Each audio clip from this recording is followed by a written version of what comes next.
Assalamu alaikum everyone. I welcome you all to our YouTube channel Desert Rose Psychics.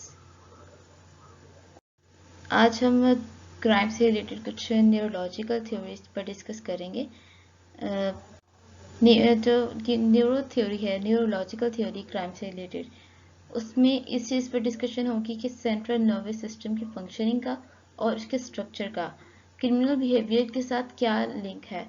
For example, neuro explanations look at the structure and functioning of the central nervous system.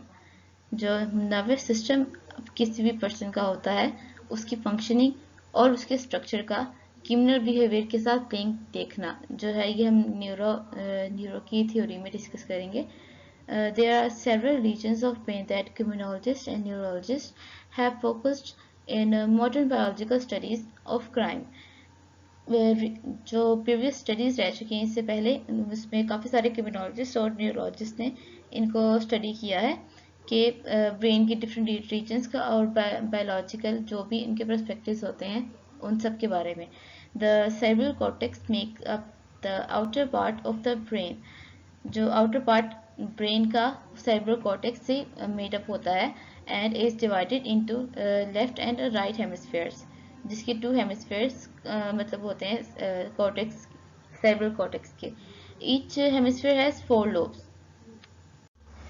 Now there is another important point कि criminologist ने frontal lobe पर ही focus क्यों किया, because ये एक brain का ऐसा रीजन होता है जहाँ पर पर्सन की एब्स्ट्रैक्ट थॉट्स जो होती हैं, जो भी लॉजिकल और क्रिएटिविटी होती है किसी भी ह्यूमन बीइंग की, और प्लानिंग से रिलेटेड, गोल फॉर्मेशन से related, sustaining attention, concentration, self monitoring, ये सब जो इम्पोर्टेंट मतलब इम्पोर्टेंट जो भी एस्पेक्ट्स होते हैं, जो वर्किंग होती है हमारे ब्रेन के अंदर, वो फ्रंटल लोब के रीजन में होती है, जिसकी वजह से इस रीजन को ज़्यादा स्टडी किया गया.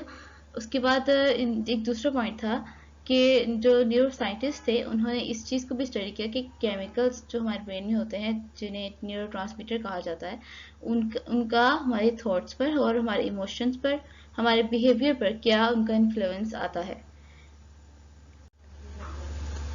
अब यहाँ पर कुछ न्यूरो ट्रांसमीटर्स की बात कर लेते हैं हम, जैसे कि मतलब कि उन्होंने बताया कि कुछ ऐसे न्यूरो ट्रांसमीटर्स हैं जो कि अगर इंक्रीज हो तो बॉडी में क्या चेंज आता है, डिक्रीज हो तो क्या चेंज आता है. लेट्स सपोज डोपामीन की बात करते हैं.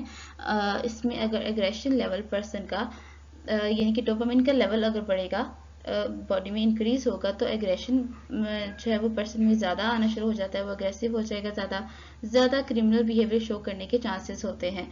उसके अलावा जो ऐसे एंटीसाइकोटिक ड्रग्स जो हैं, जो डोपामीन का लेवल रिड्यूस करने में हेल्प करते हैं, उनकी वजह से ऑब्वियसली अगर जब डोपामीन का लेवल गिरेगा तो साथ ही पर्सन में से एग्रेशन का लेवल भी गिरना शुरू हो जाएगा, और जो भी उनके बिहेवियर में डिसफंक्शनैलिटी आ रही थी वो भी कम होना शुरू हो जाएगी.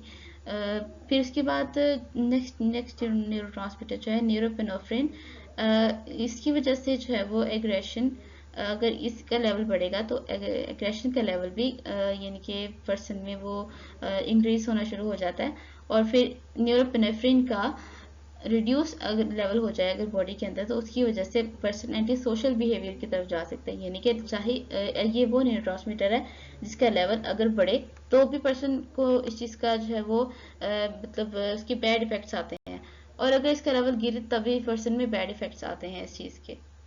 So as I said that both high and low levels of neuropinephrine जो है ये behavioral problems cause करते हैं. दूसरा एक न्यूरोट्रांसमीटर है सेरोटोनिन, जिसको मतलब जिसके पर्सपेक्टिव को बायोलॉजिकल थ्योरिस्ट में भी मेंशन किया गया है, और ये एक इनहिबिटरी न्यूरोट्रांसमीटर है. जो कि इनहिबिटरी न्यूरोट्रांसमीटर्स वो होते हैं जो कि केमिकल जो मैसेजेस होते हैं उनको फर्दर पास होने से ये प्रिवेंट करते हैं, या यानी कि इनको बस स्टॉप करने की कोशिश करते हैं.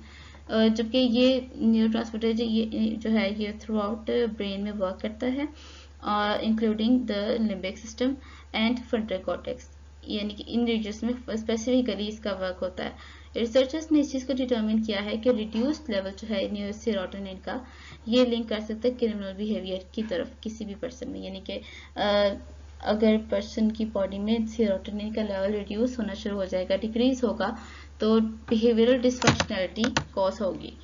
And that the neurotransmitter manages impulse, यानी कि सेरोटोनिन जो है ये इम्पल्सिव बिहेवियर को भी कंट्रोल करता है, पर्सन के थॉट रेगुलेशन को, और इमोशनल जो अप्स एंड डाउन्स होते हैं पर्सन में, उस चीज़ में भी सेरोटोनिन का की रोल होता है।